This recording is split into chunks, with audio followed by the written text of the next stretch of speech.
सकते हैं कि कोई शाश्वत पापी है कि कोई शाश्वत सन्यासी है। सौभाग्य है कि आप सन्यासी बने, तपस्वी त्यागी बने, लेकिन अभी भी भूलने की जरूरत नहीं है, फूंक फूंक के कदम रखने की जरूरत है। गाड़ी तो मिल गई, लेकिन गाड़ी ऐसे मत चलाने का कहीं टकरा जाए कि टूट फूट जाए। सन्यास की, त्याग की, मार्ग की गाड़ी तो मिल गई, अब इस गाड़ी को इस ढंग से चलाओ ताकि ये मंजिल तक पहुंच जाए, बीच में ही पंचर ना हो जाए। और बीच में पंचर हो तो पंचर सुधरवाते जाओ, प्रायश्चित लेते जाओ और गाड़ी आगे। कभी कभी कोई युवक को नियम देते हैं ना, इशारा करते कि भाई रात्रि भोजन पालन करो। उसका कहना होता है कि एक आध बार टूट गया तो, एक आध बार नियम टूट गया तो कोई फर्क पड़ता नहीं है ज्ञानी, उसका प्रायश्चित हो सकता। सीढ़ी से फिसल गए, सिर फूट गया, हाथ टूट गया तो मर थोड़ी ना गए हैं, मरहम पट्टी करवा लो, बेल्डिंग करवा लो वापिस। ऐसे ही जीवन में संयम व्रत में भी होता है।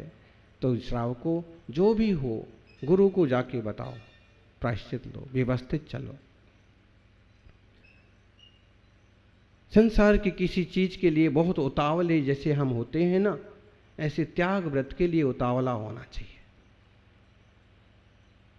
जितनी जल्दी हो सके उतनी जल्दी सन्मार्ग में आगे बढ़ना चाहिए।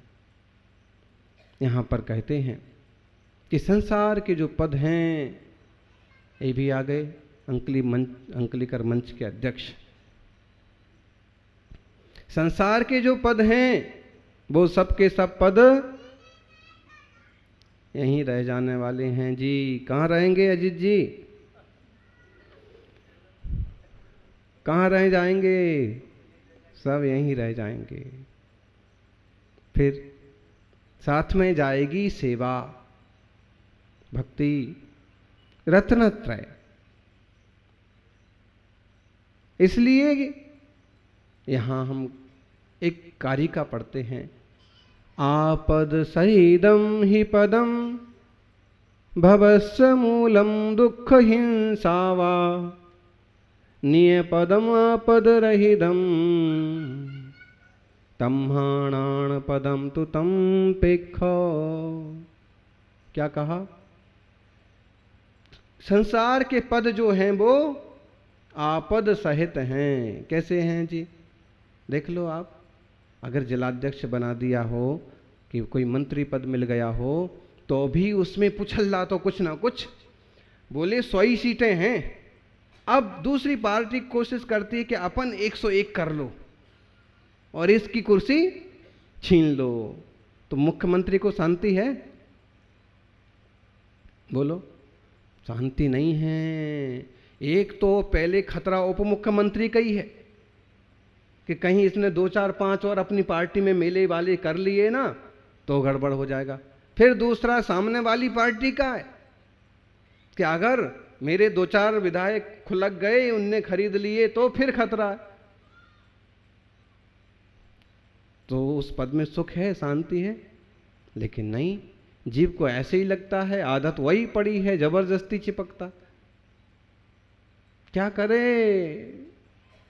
इसको ऐसे ही लगता है कि बाहर से कोई उपलब्धियां हों, बाहर से कुछ मिले तो मेरी कीमत बढ़े, ऐसे लगता है, लेकिन उससे कीमत बढ़ जाती है।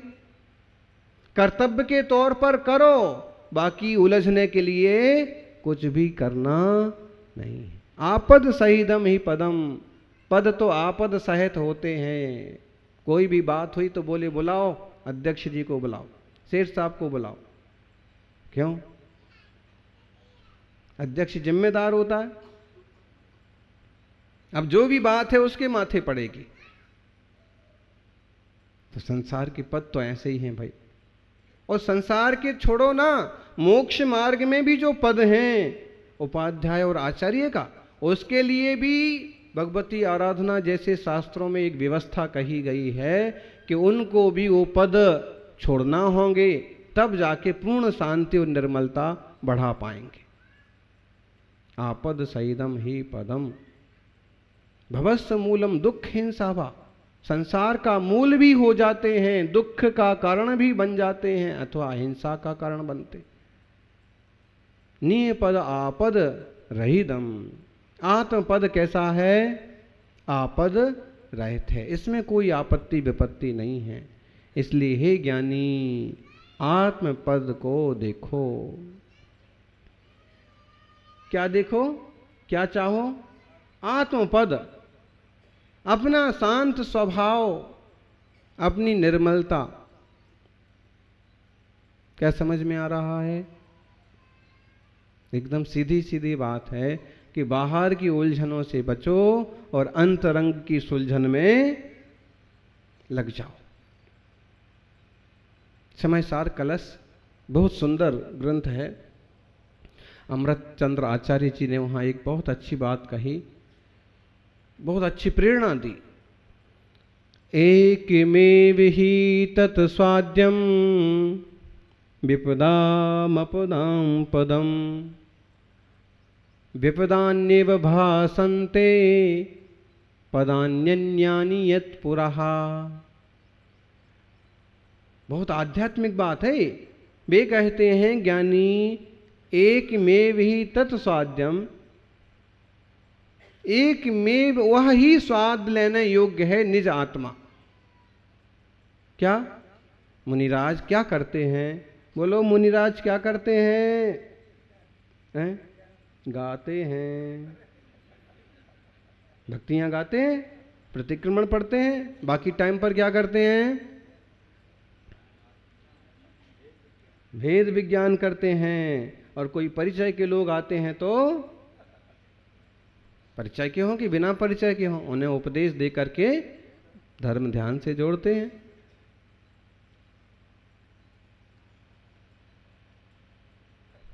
और क्या करते हैं? तो मुनिराज प्यारा करके अपने आप को अपने आप से जोड़ते हैं और अपने रूप से भटके हुए जीवों को भी यही उपदेश देते हैं।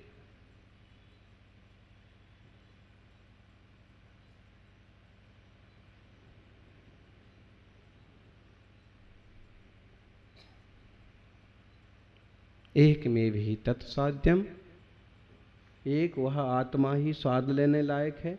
यूं आंख बंद करके क्या करते हैं? बच्चा माँ से पूछता है, महाराज जी यूं घंटे भर आंख बंद करके सामायिक के लिए जो बैठ जाते हैं वो क्या करते हैं आंख बंद करके? माँ बोलती है सामायिक करते हैं। सामायिक में क्या करते हैं? बोलो। ध्यान करते हैं। किस चीज का है? लड्डू का।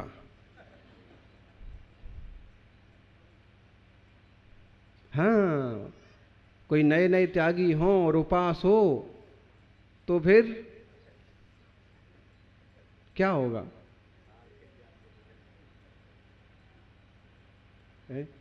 और कभी ज्यादा अंतराय हो जाए तो बस यही सोचें कि बस कभी कभी ध्यान भी फिसल जाता है। नहीं तो ध्यान मूलतः क्या करते हैं? वो अपने चैतन्य ज्ञायक शांत स्वभाव का, यह मैं चैतन्य आत्मा हूं, पर पदार्थ मेरे नहीं है। एक में भी तत्स्वाद्यम, उसका ही एक स्वाद लेने लायक है। इसके अलावा हम और कोई पद के पीछे भागें तो वो तो विपत्ति के ही कारण है, आपद के कारण है। एक आत्म पद में कोई आपद नहीं है। ब्रह्मचर्य व्रत लो, त्याग का मार्ग लो और एकदम बिना विपत्ति वाला शांति का जीवन जियो। वो नहीं हो सकता है। गृहस्थी में भी गए हो तो फिर जो जिम्मेदारियां हैं उन्हें बस ईमानदारी से निभाओ, बहुत ज्यादा उलझने पैदा मत करो।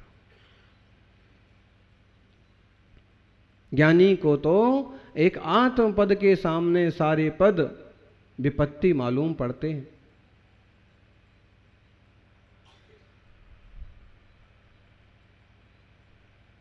मुनिराज किसी पद के पीछे नहीं दौड़ते हैं, और कोई अगर पद के पीछे दौड़ें तो समझो इनको अभी साधु परमेष्ठी के पद की कीमत समझ में नहीं आई। 5 पद हैं, पंच परमेष्ठी हैं, मुनिराज 5वें परमेष्ठी हैं, और 5वें परमेष्ठी भी वो लोकवंद हैं।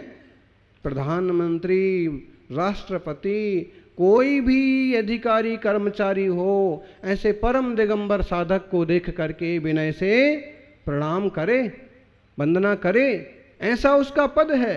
राजा महाराजाओं से भी पूज्य, और फिर भी कहे कि और कोई पद चाहिए, और कोई पद चाहिए, तो समझो, क्या समझो, इनको अभी अपना पद समझ में आया।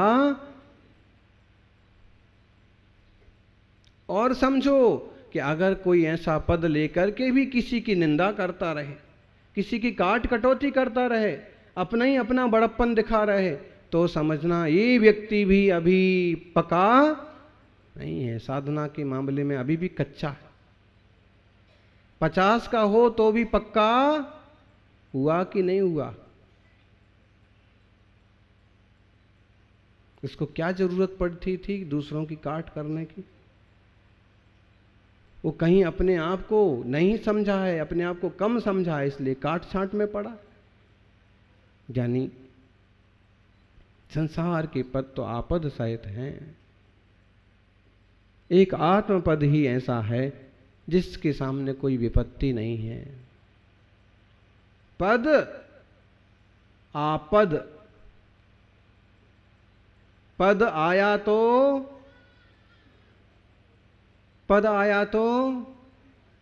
आपद भी आपद। आपद समझ में आया ना? उसको अपन सीधी भाषा में बोलते हैं आफत।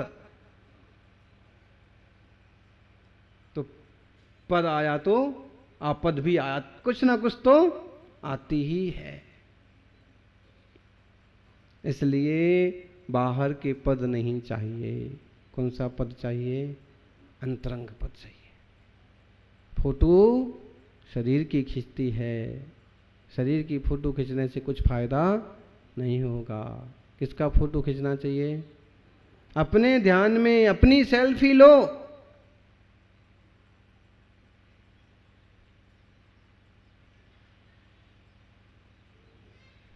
ज्ञानियों,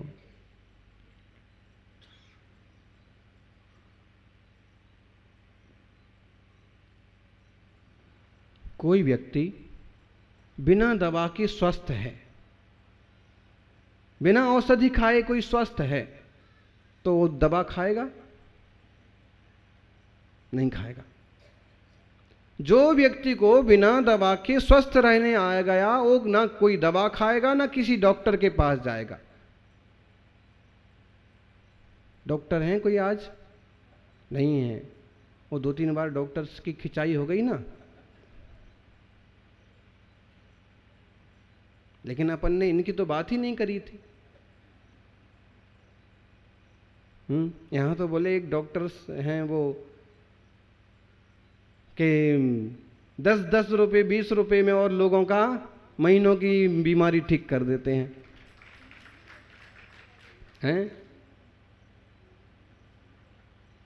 विमल, कोई भले लोग भी होते हैं कि एक सेवा के लिए ही अपना कर्तव्य करते रहते। सही बोल रहा हूं? कुछ दुकानदार भी ऐसे होते हैं कि सेवा के लिए, कर्तव्य के लिए बस दुकान पर बैठते हैं। कोई डॉक्टर्स भी होते हैं, कोई मास्टर्स भी होते हैं, कोई प्रोफेसर भी रिटायर्ड हो गए, फ्री हो गए, तनख्वाह नहीं लेते हैं, फिर भी पढ़ाने जा रहे हैं 6-6 घंटे 8-8 घंटे।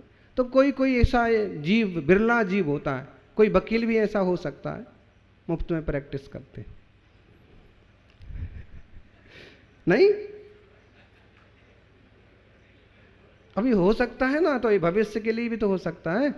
मतलब ये है कि इतने बड़े समाज में अगर खिस्तान वाले लोग होते हैं, तो कुछ ऐसे लोग भी होते हैं जो सेवा भावना पर ज्यादा ध्यान देते हैं। तो ये कह रहे थे कि अगर हम बिना औषध के स्वस्थ हैं तो हमें डॉक्टर के पास जाने की जरूरत है? नहीं है। दवा खाने की जरूरत है? नहीं है। ऐसे ही समझो कि आप बीमार हो तो आपको दवाओं की जरूरत है। घर किस लिए चाहिए आपको? ताकि आप अपनी बॉडी को सुरक्षित रख सकें। कपड़े किस लिए चाहिए? शरीर को ठंडी वगैरह ना लगे। फिर कूलर किस लिए चाहिए? पंखा किस लिए चाहिए? भोजन किस लिए चाहिए? सारी चीज़ें। टीवी किस लिए चाहिए? बीवी किस लिए चाहिए? सारी चीज़ें बोलो।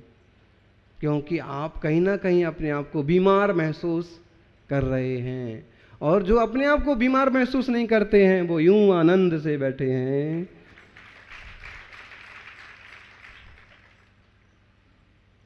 कुछ नहीं चाहिए। देखो, वो व्यक्ति को पद का ज्यादा लोभ होगा, समझना। जैसे आजकल अपन देखे ना कि छोटे छोटे समाज होते हैं और उसमें भी पद को लेकर के और खींचतान कर डालते हैं, कर्तव्य निभाएं ना निभाएं, मेरे को अध्यक्ष बना दो। ऐसे लोग भी मिलते हैं। तो अपन इसी को ले लो, मान लो कि वो ऐसा समझ रहा है कि मैं बिना पद के बहुत कमजोर हूं, इसलिए मुझे पद चाहिए। लेकिन अच्छा कार्य करता हो ना, तो मेरी समझ से वो पद के पीछे नहीं दौड़ेगा, बल्कि लोग कहेंगे कि भाई साहब को सौंपो काम, इनको बनाओ मुखिया, तो जाके बेड़ा पार होगा। होता है कि नहीं? आपके यहाँ तो आज भी लगभग इसी टाइप की पद्धति है। कहना ये चाहते हैं कि हम आगे हो करके कोई आपत्तियों का निर्माण ना करें, लेकिन हमारे ऊपर कोई जिम्मेदारी आती है तो उसको पूरी अच्छे से निभाएं। प्रतिष्ठा महोत्सव है, चतुर्मास महोत्सव है, समाज सेवा का, गांव का, कुछ भी है, कर्तव्य करो।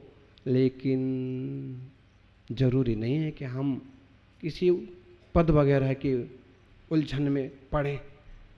वो तो आपकी क्षमता से लोग ही पाड़ देंगे, बना देंगे। तो ज्ञानी,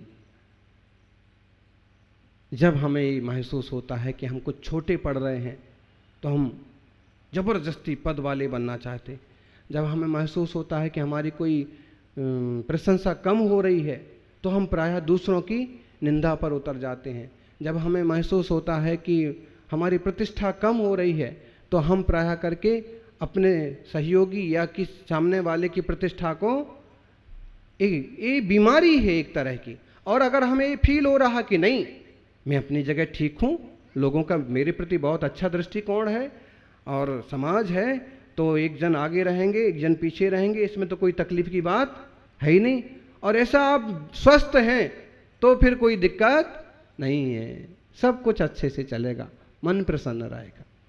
अपने मन को प्रसन्न रखें, अपने आप को प्रसन्न रखें, और बाहर की चीज़ें तो बाहर रह जाएंगी, एक भीतर की आत्मदृष्टि ही अपने साथ जाएगी।